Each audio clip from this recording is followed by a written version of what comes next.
What's going on, world? It's yours truly, Mazi Mutafa, Executive Director of Words, Beats, and Life, here for the third year in a row, promoting media arts as a part of our alternative winter break.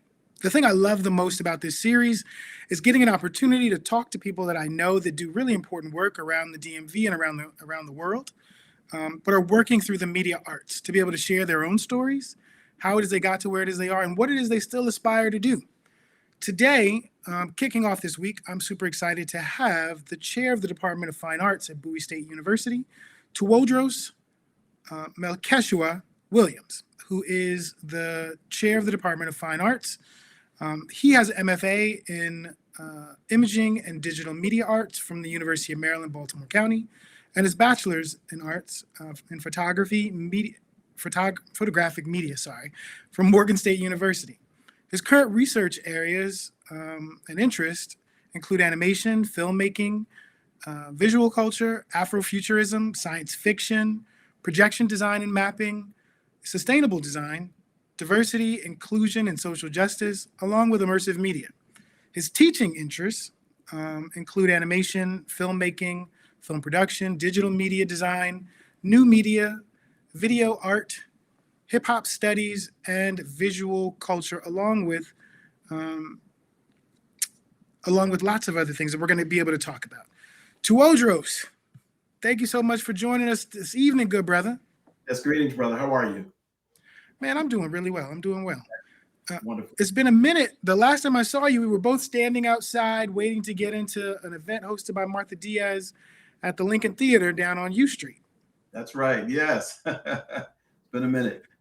I know you've been super busy taking students to film festivals, taking projects to film festivals, and I really appreciate you making time for this conversation, in large part because we host the alternative winter break for the same reason why we host the alternative spring break. Alternative spring break is actually where we began, probably 8 or 9 years ago, taking young people to visit creative businesses throughout Washington, D.C., Baltimore, Maryland, Arlington, Virginia, Philadelphia, Pennsylvania, and New York City. And when COVID hit, it presented a new opportunity to be able to have conversations that didn't require you to get on the bus, to be able to go and talk to these creative change makers around the country. And so we're able to bring conversations like this into the living rooms or classroom spaces of people all over the country because we're able to broadcast it and archive it. And so I really appreciate you making time to be here. Thank you. Thank you. Thanks for the opportunity. So I kind of like to do, I like to get, more information about people. This is about careers, but I'm a person that believes that so much of who it is that we are has been impacted by or directed by people in our own life journey. And so one of my favorite questions to ask, and I didn't tell you this in advance, but how far back in your own family lineage can you go back? How many generations back can you go? We know that's a great question. Is actually the length of my name as reflected here. I'm back to my oldest ancestor. So let's say back to the 1800s, who was Plumber Williams. So it's interesting because I took on the name Tee-oh-droze Mell-keshu-ah. Williams was my family name. I've added back. So, just so a lot of folks know me as Mell-keshu-ah. So yeah, I've been really doing a lot of family genealogy, interesting enough that you asked that question. So I'm still kind of piecing back sort of, my family was from North Carolina originally on my father's side, Penn County, Greenville, North Carolina to be exact. So I'm really learning more about my family, also doing kind of the African DNA piece to try to figure out exactly, where our peoples are. And so this tree is starting to spread all over North Carolina, the DMV, et cetera. So yeah, back to the 1800s.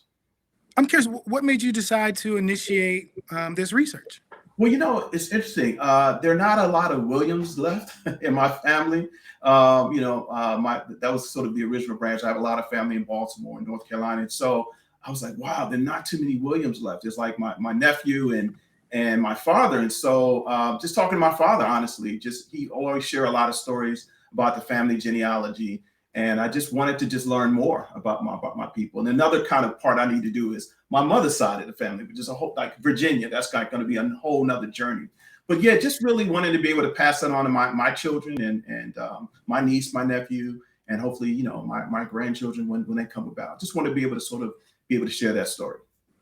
That's a beautiful thing. And the fact that your father is able to play an instrumental role in helping you to piece together that family history. I'm curious, can you tell us a little bit about your parents? Who are Yes. they? Where are they from? Yes. Well, originally my father was from North Carolina, born in North Carolina, moved from North Carolina to Baltimore. So, and he ended up going to school, Morgan State University, spent some time in the Army, in the service. My mom's side of the family, my mother was Loretta Williams, Loretta White. I'm sorry, right. Her family's from Richmond, Virginia, and so and parts of Warsaw County. So yeah, so unfortunately, I just lost my father a couple of months ago, brother, in October. So this is even more meaningful now, being able to kind of pick up where he left off, because he was the one that really started all of this. But yeah, my parents, again, connected in Virginia, ended up moving to Prince George's County, Maryland. And yeah, again, it was my older brother, who's also transitioned. Myself, I have a younger brother as well. So yeah, parents just left the South and ended up coming here to the DMV area, Prince George's County. And we've been here ever since, so to speak. Bless those family members that have gone on to join the ancestors. Absolutely. I'm so grateful for you that you got to be able to work with them, to be able to build this legacy, the story of your legacy, to pass on to future generations. Thank you. One of the things I love to ask is, when do you remember having your first creative experience, or your earliest creative memory? I know you're a filmmaker, among other things, right. but I'm sure that's not the full, like, I'm sure you weren't making films in kindergarten, but what's the earliest creative memory that led you to become this kind of storyteller through film and media? Right. So actually, I would say about 5, and it started off with drawing and art originally. I've always been drawing since I was a young child, interested in everything art and cartoons and things like that, and animation. And so that's where it really sort of began for me.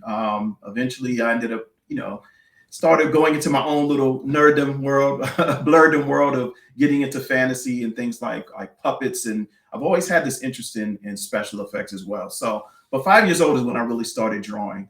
And I've just been just drawing and doing artwork ever since. That ended up being what I did in high school and going on to college to major in art.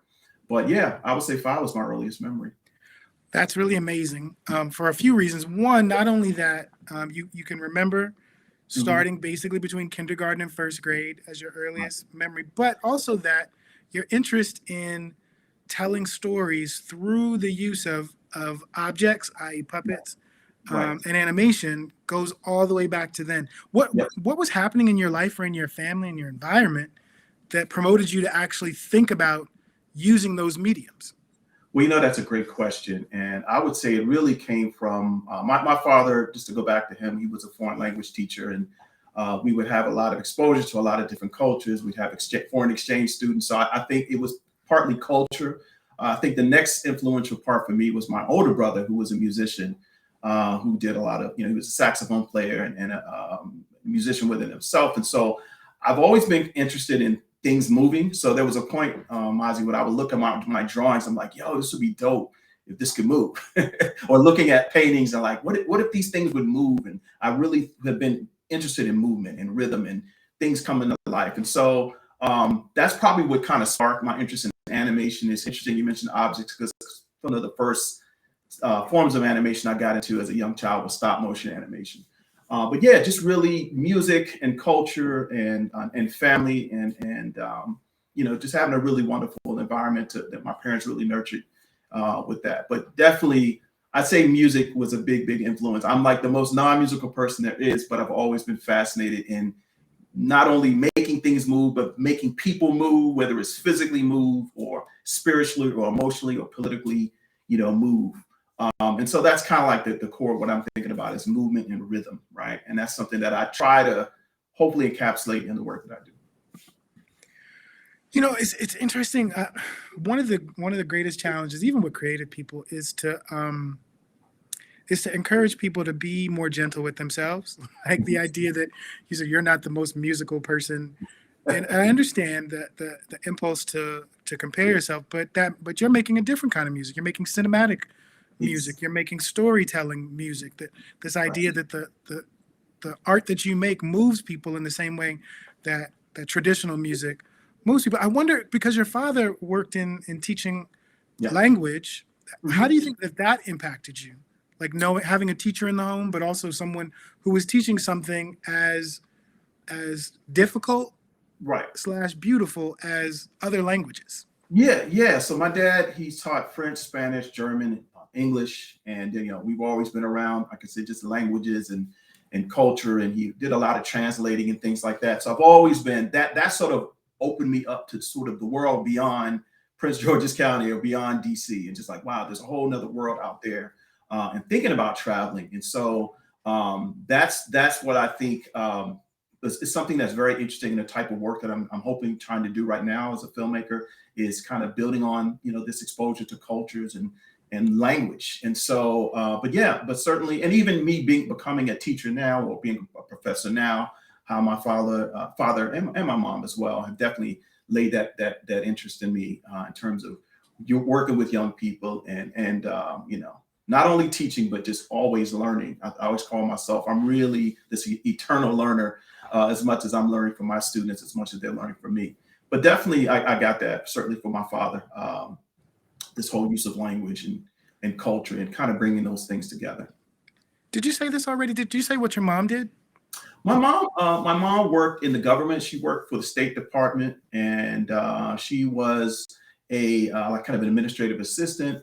But she also did a lot of things. I have a younger brother with special needs, and so she did a lot of things in the community and related to citizens with folks that have special needs. My brother has Down syndrome, and so that's sort of, she devoted a lot of her work outside of working for the State Department, just in terms of working for young folks that have special needs, and really pushing the concepts of folks with disabilities, and just making sure that my brother had what he needs, and a lot of other citizens here in Prince George's County with special needs have what they need as well. So she was really a focus on that, and also more kind of the spiritual thing. My mom was a reverend, and so a lot of her time was tied up in church. She sang as well, so she sang in the gospel choir. So yet that kind of musical thing kind of came through my older brother and my mother. Where, interesting enough, the art thing actually goes back to my dad too, because my father always tells me the story that when he went to Morgan State originally he didn't go to be a foreign language teacher. He wanted to be an art student, but he kind of gave it up to sort of pick a career that would help him take care of his family. So he always told me that me studying art is kind of a continuation of his dream of what he actually wanted to do. Yeah, that's beautiful, bro. I'm curious, because I asked you your earliest memory of something creative. Do you remember the first time you were involved in something artistic or creative in a school environment where it was a structured activity, whether that was band or music, like what's your earliest memory of school-based creativity? Well, school-based, certainly, I grew up in the Prince George's County public school system. And so definitely taking art classes and doing things like art competitions and contests. I remember the thing that just stands out in my memory right now with this conversation is doing I think Metro had like a Metro poster design competition. I think I was in maybe middle school, and that I won. And so, that really, really helped to really generate my interest in terms of art and drawing. And wow, this is something that I can actually do. But yeah, definitely in public school situations, elementary, middle school, definitely going on to high school. I went to Largo and really have some wonderful art teachers there at Largo High School. Hold up. You went to Largo? Largo, yes. I went to Largo. Let me find out you a fellow Lion. That's crazy. Right. Absolutely. So yeah, but yeah, definitely, Largo, gosh, I'm thinking of all the middle schools. I went to Kettering Middle School but yeah, having teachers that really, pushed me, and really kind of saw a talent that I had, especially with drawing and characters, and even folks in the high school, like, hey, you can do this, you can draw this. So yeah, that certainly, led me to where I think now, and even making this transition from like art into animation. We'll talk later about film, but it's all really connected back to drawing and pictures and wanting to see things move, basically, and also hopefully getting into some storytelling is something that I think I developed hopefully at an early age, and hopefully I'm there now where I can tell these stories based off of what I've learned. I'm also really glad to hear that you had a very different experience than I did at both Largo and Kettering, because you were apparently one of those good students that got encouragement, and I was one of those students that was in detention. Oh, wow. Wow. Okay. It happens. But so you graduate from Largo High School, you go on to get your bachelor's at Yep. Morgan State University in photographic media. What's photographic media? Yeah, well, it was an art degree, and it was like a concentration of photographic media. So at that time, it'd be closest to a combination of photography and graphic design when I was at Morgan State. And but yeah, and that was just a great experience as well, being able to attend an HBCU. It's kind of ironic that I tell the story because I did not want to go to Morgan State. I wanted to go to art school and go to New York and be this artist or what have you. My father went to Morgan State. I had a couple of other relatives that went to Morgan. So I ended up going to Morgan. It was a wonderful experience as well. I had some just phenomenal professors, mentors, classmates, and even colleagues that I still connect with to this very day. But yeah, having that experience and just amazing professors. One of my great mentors, Dr. Kenneth Royster, who was a chair at the time and art teacher there, and Mr. Jones, and I could probably name many other people. But yeah, Morgan definitely was a chance for me to not only explore art, but I started getting into actually, interesting enough, theater, Mozzie. I would volunteer with the theater program doing like makeup and special effects, and so that interest that kind of sparked as a child. And that was actually Morgan really laid the foundation for me to get interested in video and wanted to continue with film and animation. Ironically, they didn't have an animation program at Morgan State at the time, so I kind of had to sort of do it on my own. I ended up taking a class or two here at UMBC. But Morgan definitely, I think it definitely gave me the foundation as an artist, and just building these connections with so many wonderful brothers and sisters that have come through that institution. You bring up that's a great lead in, because one of my questions, we live in a time right now where many people, when they talk about college, the number one thing they talk about is the challenge of debt. Yeah. And deciding whether or not a degree is actually worth it. And I know both of us went to college at a time that's different than right now, and there are different pathways today. But as someone who maybe first began by talking about your experience as an undergrad at an HBCU, and then maybe talk a little bit about your graduate work. Yes. Well, as an undergrad at Morgan, I think what I loved, I'm so glad my father, convinced me to go. And like I said, I was a little reluctant at first, but just having the HBCU experience. I mean, yes, going to class and having just amazing professors and classmates, but it's also that social experience being at an HBCU. I mean, that's one thing I love. I'm so excited about being able to teach at an HBCU right now, is having that experience. And yes, I mean, you mentioned the debt. I can't even imagine what the tuition was when you and I went to school compared to what it is now. But somehow I was able to work my way through school. I mean, definitely my parents, contributed. I always worked on campus in the print shop.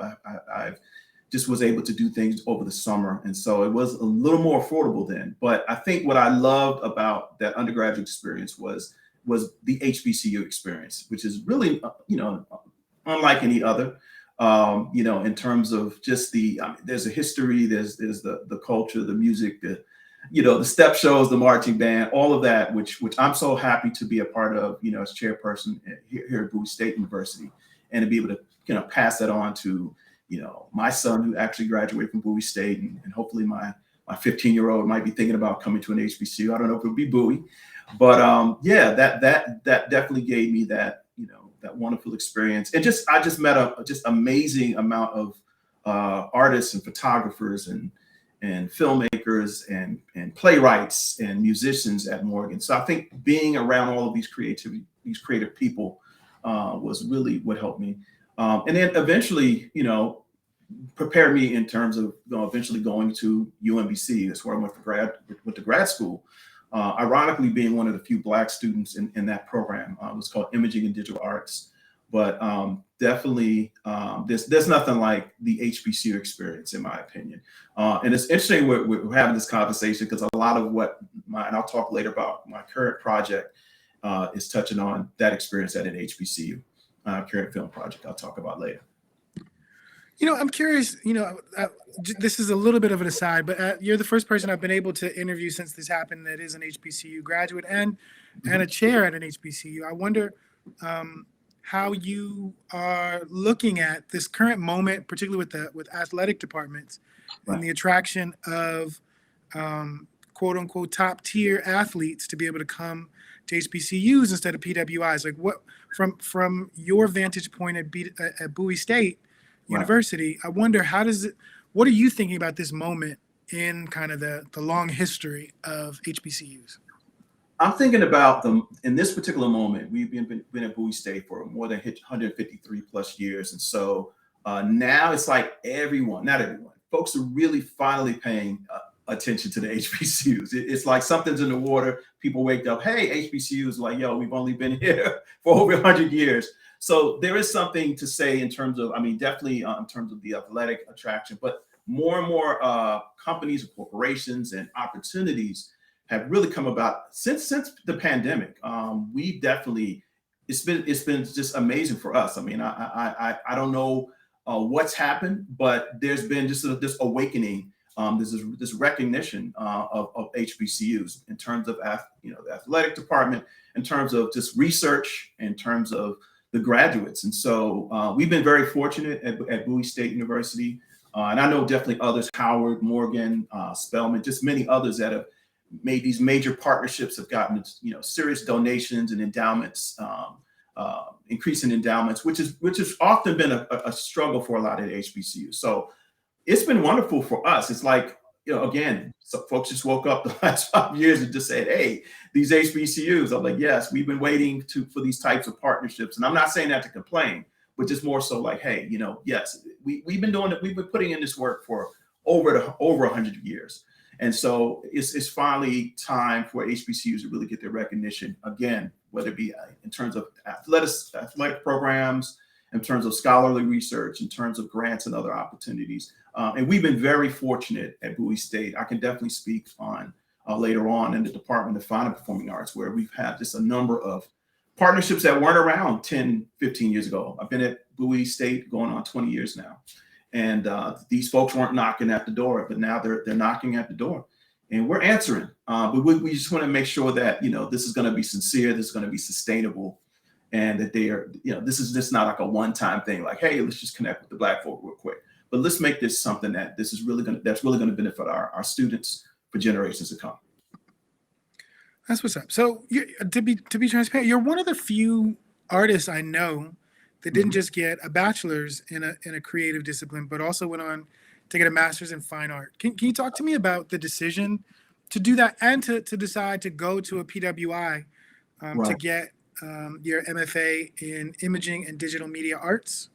Yes. Yeah. So that decision was sort of a kind of a reality check for me, because I was a young father at two sets of twins from my previous marriage.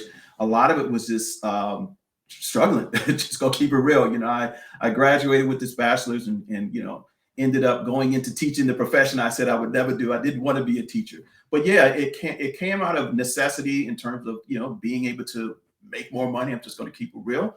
But at the same time, I also wanted to go a little bit deeper and further in terms of what I was not able to do at the undergraduate level, because again, when I went to Morgan State, they didn't have animation at the time. They do now. It's a wonderful program called SWAN.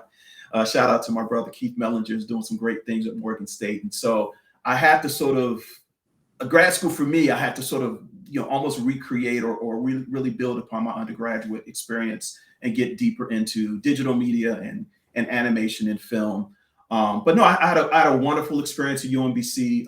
Again, I know that Morgan State definitely gave me that foundation to be able to make that transition. But UMBC it's been a great experience. Again, at the time, I was the only Black student in the program in imaging and digital arts, imaging and digital media arts at UMBC. And that was, it was definitely different.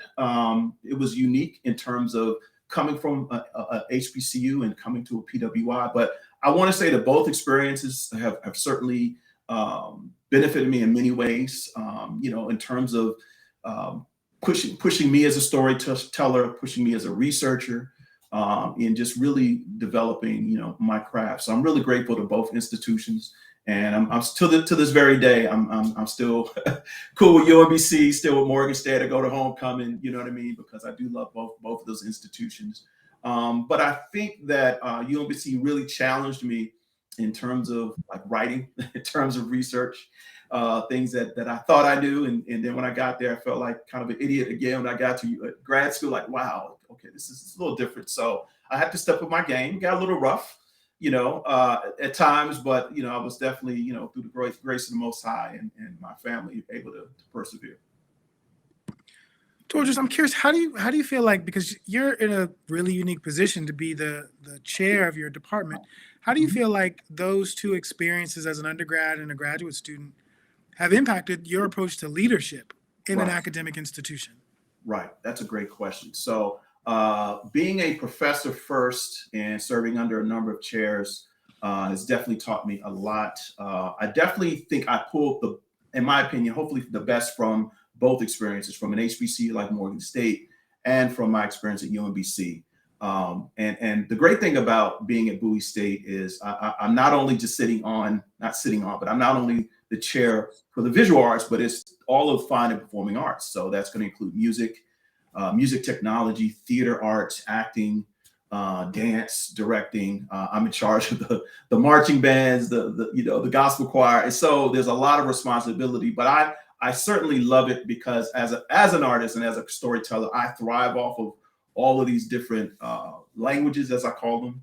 And I'm always encouraged in terms of the collaborative things that we can do between music and dance or visual arts. And so that's probably what I really liked about UMBC. Just to go back to your earlier question, UMBC really, what I liked about the way they had and what they did at their program was an interdisciplinary approach and a collaborative approach to research and creative projects across the arts.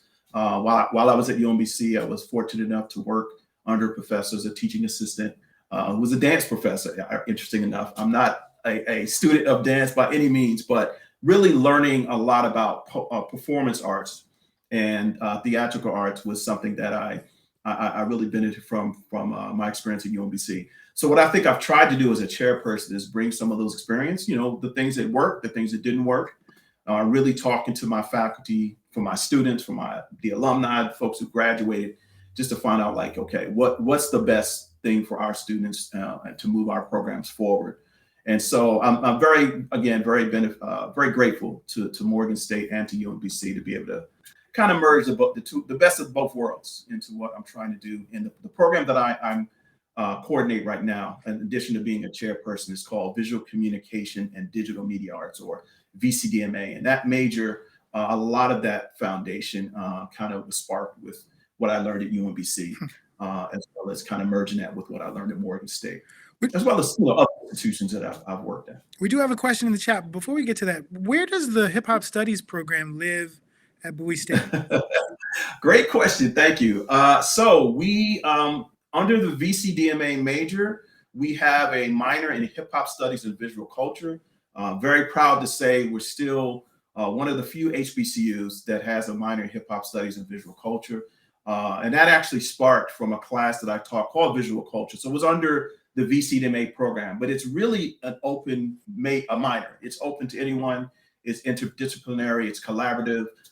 When I wrote the major, I really envisioned it to be art, music, theater, communications, business, biology, even marketing. So in history and language, definitely language, literature, and culture, that department. So this minor that I'm hoping that will continue to grow. We're starting to add more and more courses to the minor. We just added hip hop dance. Interesting enough, so we'll be running that class this spring, hip hop theater, with just a number of wonderful folks teaching. So the goal was really to keep it collaborative, but long way to answer that. It's under the VCDMA program, but it's certainly open to anyone, and we want to keep it that way. We've got questions coming in on the chat. I'm gonna go to the most recent one first, which is from College Success Professors.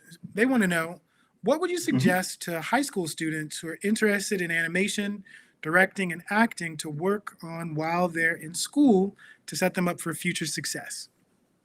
Great question. Thank you for the question. Definitely their portfolio and their sketchbook I'm very old school. I feel like just drawing, just like with the musician who plays the piano, or draw, sketch, as much as they can do in terms of developing that eye for the physical world. A lot of times we focus on animation, we think about all the cartoon characters, but it's really about training the eye. And so I would really urge, and I used to teach high school too. So any exercises in human and physical anatomy, still life, mechanical, what we call observational drawings is something that I think you can never get enough of. So I would definitely suggest those students do that.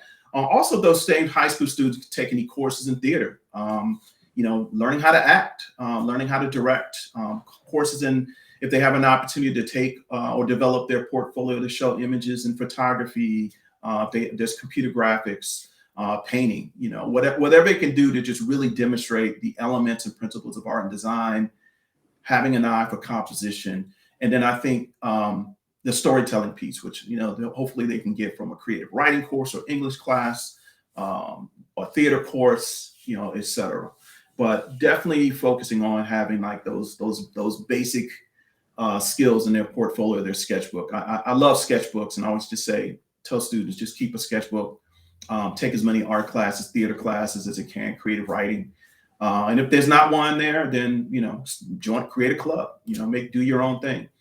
But, and then the great thing about now is, compared to when I was in high school, we've got so much technology and so many tools that are at the young folks available to their advantage, and they have access in terms of doing animation on their phone, or shooting a film with their iPhone, or their, what have you. So sketching, drawing, reaching out to other organizations. I'm very, look, go to the museums. We're right here in the DMV. We've got so many wonderful museums and galleries and opportunities for students. And so I would just I would just tell them to continue to just explore and just work on their storytelling.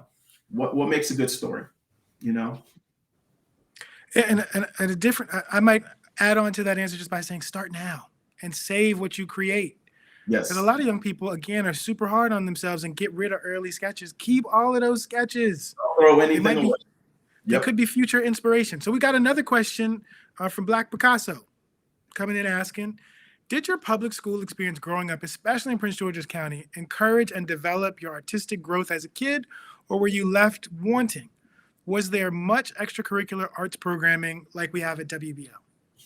Well, there was definitely nothing like the wonderful Words, Beats, and Life. So this is Brother Patrick. Just shout out to all the wonderful things you all are doing, Mozzie. I would say, I was fortunate enough to have teachers that did encourage me in the school system. Did it leave me wanting? I mean, I did want more, and I think that I felt supported. At Largo, I felt supported at the time. I wished so much there was a program like WBL or extracurricular activities like you all are doing here with over the years with Words, Beats, and Life. So yes, absolutely. I'm curious, what were the classes? Do you remember what art classes you took? Because to be honest, when I wasn't in detention, the only art classes I remember were band, were pottery, were watercolors, and maybe like after school, like cheer and things like that. But what were the art classes you remember taking? So I took, like a kind of a art 1, art 2, which is like the basics foundation of drawing and design and sculpture and painting and things like that. Ironically, when I was in school, there was no computer graphics. I didn't think I'd get into that until when I got to Morgan. Actually, was it Morgan? I don't even think it was in Morgan. I don't think I really didn't get into the digital aspect of things really until grad school. So it wasn't even in my undergraduate experience. Those basic drawing, painting, sculpture, ceramics.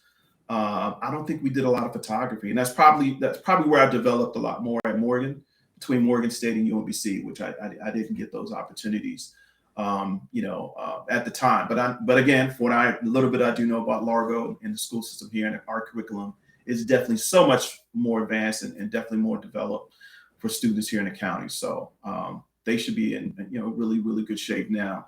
But there's always, I always tell parents it's certainly going to be important for them to definitely seek more. Again, like organizations like WBL or the through the Maryland Parks and Planning Commission, the Gateway Arts District. There's so many arts organizations here, PG Arts and Humanities Council, there where citizens and folks who are here in Prince George's County can really develop their skills as an artist, things that weren't around when I was, in high school, but they are now. Great points. So we've talked a little bit about family and ancestry. We've talked a little bit about early experiences and creativity, undergrad, graduate, and we've touched on a little bit your role as a leader at Bowie State. I wonder, can we talk a little bit about your practice now? We've talked about the things you've done to get to this point. What are the things you're working on right now that have you most excited to be a creative in 2022? That's an excellent question. So I've been fortunate enough now to actually open up a very small studio in the Gateway Arts District. And if those of you who may not be familiar, right here in Prince George's County, there's a phenomenal area called the Gateway Arts District right off of Rhode Island Avenue from the DC line going out towards Brentwood, North Brentwood, Mount Rainier, Hyattsville. And so I have a studio there called Visual Jazz.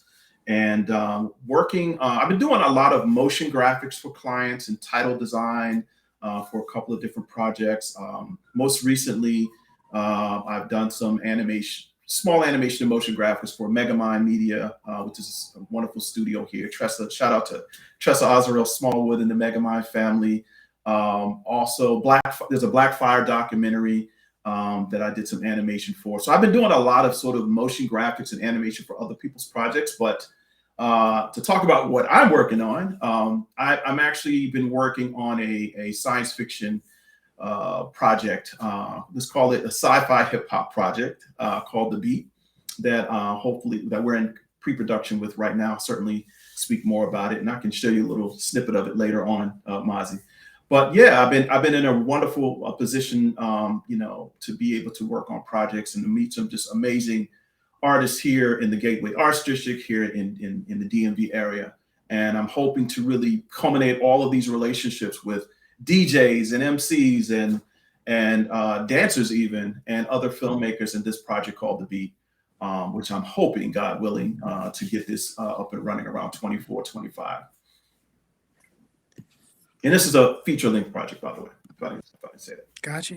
I feel like you're one of a few people I know really interested in kind of Afrofuturism, but also just the future period. I know a good brother, I'm sure you know him as well, Kamon Freeman, just completed a book about water.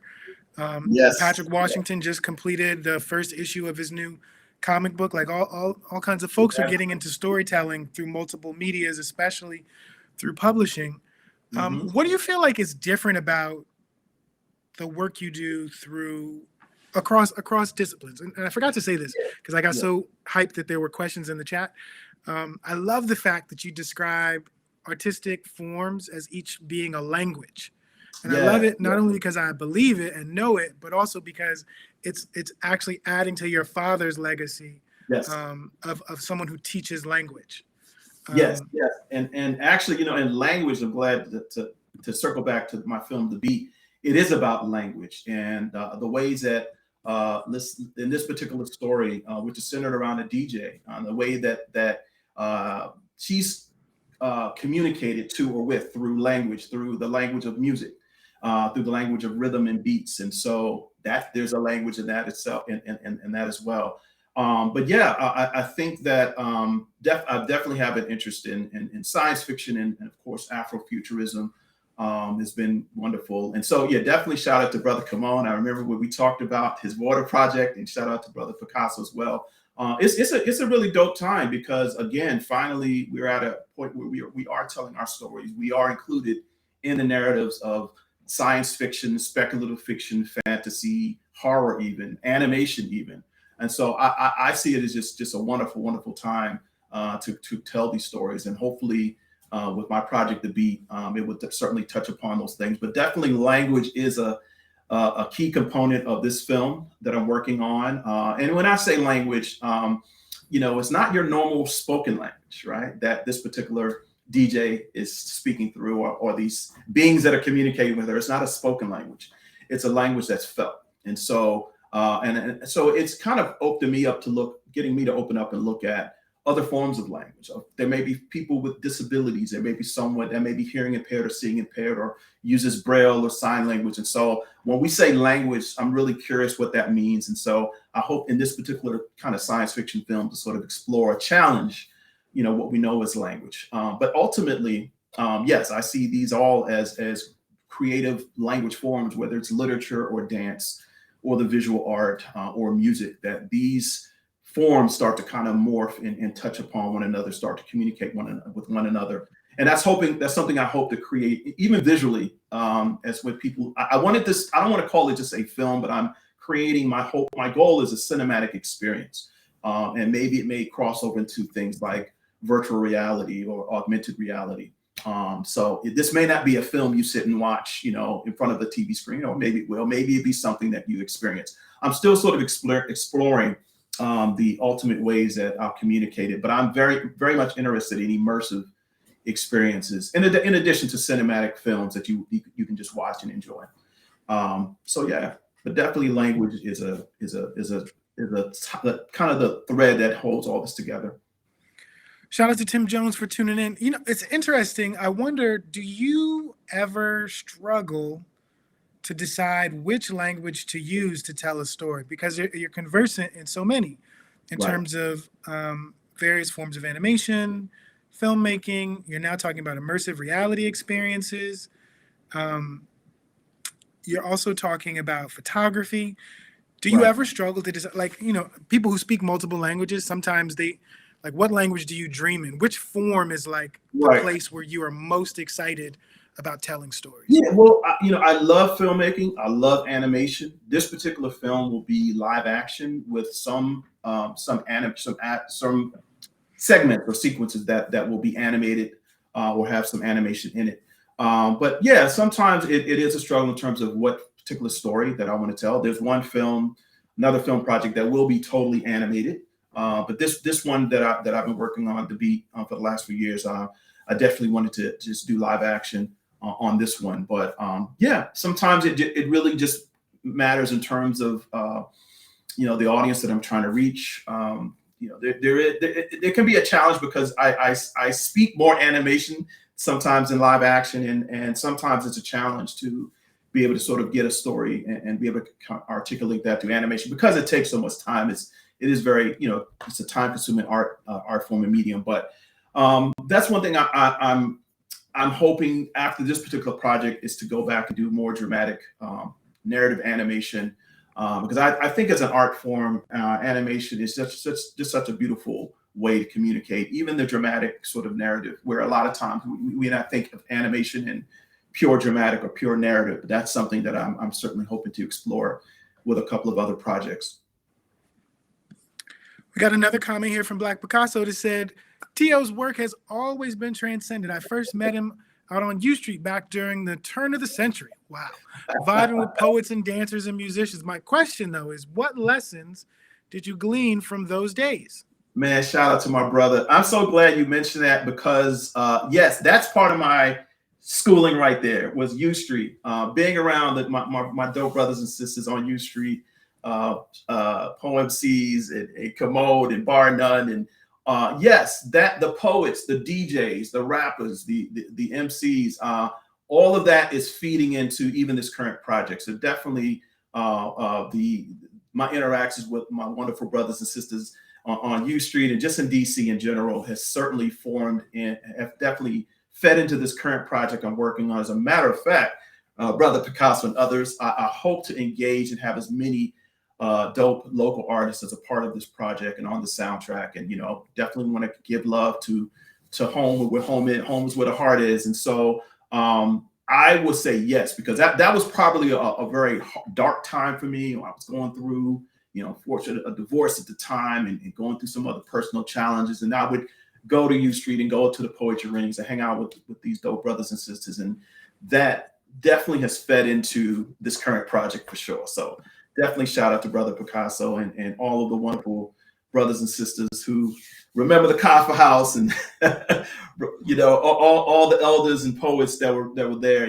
I mean, even this connection with Black Panther, Brother Chad. I mean, it's like memories start to come in. Like, wait a minute, I think I remember Chad when he was on U Street. I may not have known him. I didn't know he was a dope MC back then, the dope poet. But that's a great thing about the DC area. Is just the amazing amount of brothers, just talented brothers and sisters that, for me, I draw on. I sort of like a sponge. I soaked up all of this from them as well, and it's really kind of made its way into my current stories, whether it be a film or animation. So definitely love to the DC art scene and poetry scene and hip hop scene for sure, and go-go scene for sure. It certainly is. That was my other school, and beyond Morgan State and UMBC, it was U Street University, Georgia Avenue. You know what I'm saying? Like, just in terms of learning and really absorbing so many wonderful things that really helped me get through some challenging parts of my own personal life. Where I was just so depressed, but I would go to Kaffa House, or I would go to State of the Union, or what have you. But yeah. That I treasure those memories, and I draw off of artists and the creative people that are right here in the DMV as well.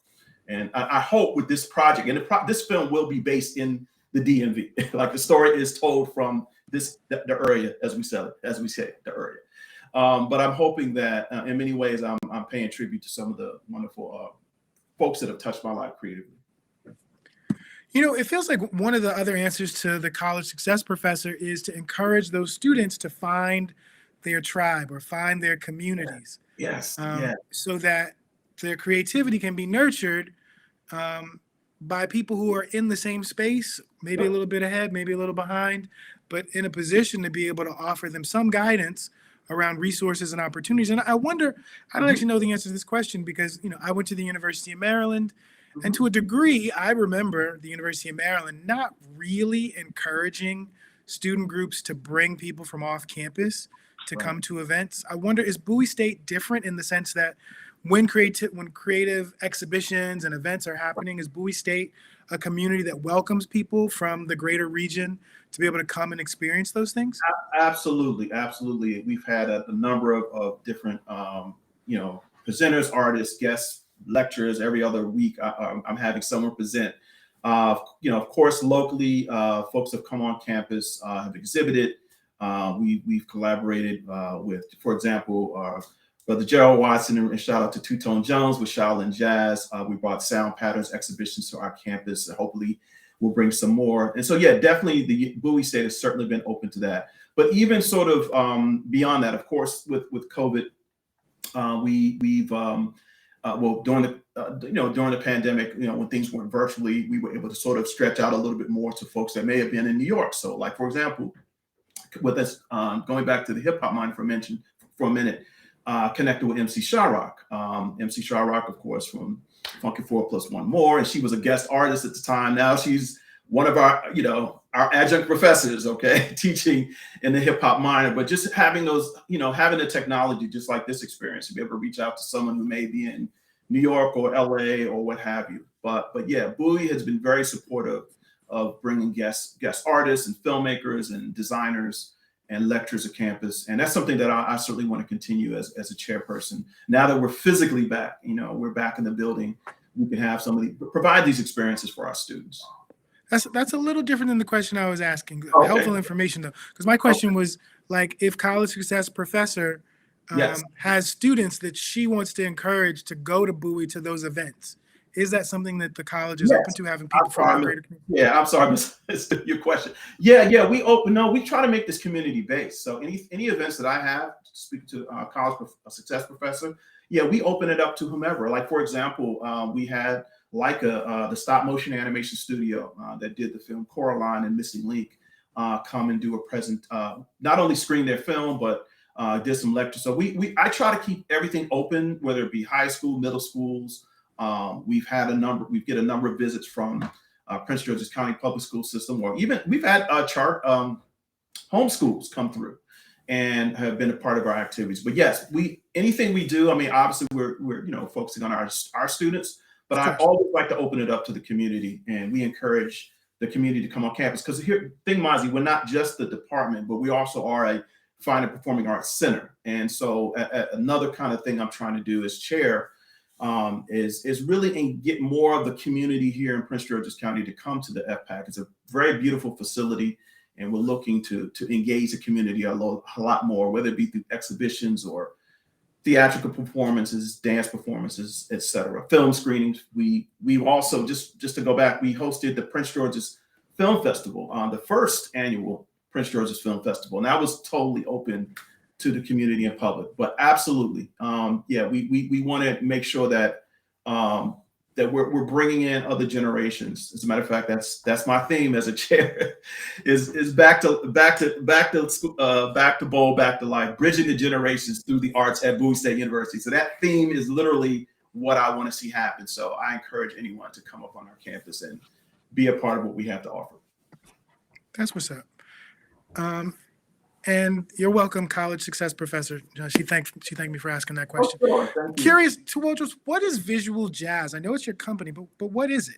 So you know what? Earlier we talked about, visual jazz is a direct tribute to Romare Bearden, one of my favorite artists. And the reason I call it the visual jazz is kind of like that conversation when I was like, I really wanted to be a musician in another life, but I have no musical talent. But we talked about language and, let's say, the visual language, the musical language, and how all these things could talk to each other. And so Romare Bearden was an artist that really encapsulated that for me. I love his work. I love the fact that he's hanging out in Harlem and New York with so many amazing artists of the Harlem Renaissance, writers, Langston Hughes and Claude McKay, and different poets, Zora Neale Hurston. All of these different creative writers, dancers, musicians were all kind of mingling at the time. And we definitely talk about the Harlem Renaissance. And so my tribute to Thelonious Monk and Romare Bearden, another jazz artist I love, was visual jazz. The term visual jazz actually came from Romare Bearden. He's the one that coined that term, visual jazz, where he wanted to kind of create music on paper. A lot of his work was collage and things like that. And so kind of as a filmmaker, as an artist, I'm sort of trying to mimic a similar thing. And that's why I wanted to honor this particular artist, who was also a musician. Romare Bearden did some musical scores. He was a writer. He was an artist that transformed across touched a lot of different disciplines in his work. And so that's what I hope to do with this studio visual jazz. It's kind of like this collective that I hope will, in many ways, allow folks to collaborate on creative projects, be it in film, or be it in immersive media, or be it in a musical project or a projection or some type of live performance. But yeah, that's really where it came from. Romare Bearden, and a tribute to Romare Bearden and Thelonious Monk, a lot of the great jazz artists and visual artists of the Harlem Renaissance. We've got another great question as we get ready to wrap up. College success professor showing up with another great question, which is, are there any other recommendations for students on what to look for when selecting a college to study those majors? And so maybe you could share your own, and I know it was a while ago, but your own experience and how it is that you selected the college you were going to go to as an undergrad, and then now sitting in the position of chair, how it is that you think about your department as standing apart from other departments that might offer similar content. So like, what should a student who's shopping around for a university, what should they be looking for? Yeah, I mean, certainly the obviously the programs are going to be at the core, and how these programs not only are developing them as an artist or designer or creative, but also giving them career development, career success, and sort of empowering them in terms of their career. I would also look at facilities and access to the tools, the technology that they need, and the faculty. I mean, it's the faculty, it's the facilities, the alumni, and what the alumni are doing, have gone on to do. But ultimately, I think it's a number of different things that we try to touch on in my department. I mean, there's costs. The cost of education is of course astronomical, and I'm definitely proud to say we're still one of the most affordable education experiences that you can get here at Bowie State. But yeah, facilities, the faculty, What is it about the faculty though? Because as a person, like as a high school student, what right. should I be looking for in faculty? Well, it depends on what you're focused on. I'm thinking very broadly as I answer this question, representing the entire department. But I mean, the faculty and their background, their experience in the various art forms or the various if it's design or technologies, industry experience, I think is really really helpful.